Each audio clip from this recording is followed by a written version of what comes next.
Kasi nga nagkaroon tayo ng bro agad-agad. Courtesy of the ni Jonald Yalve. Great hit on that one ball.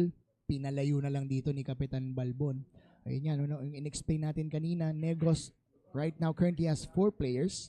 Paranaque currently has 3 players. So pag umikot dito, yung koponan ng Paranaque, sila'y natalo ng 3 sunod, magkakaroon ng plus 2 points on their score agad itong Negros.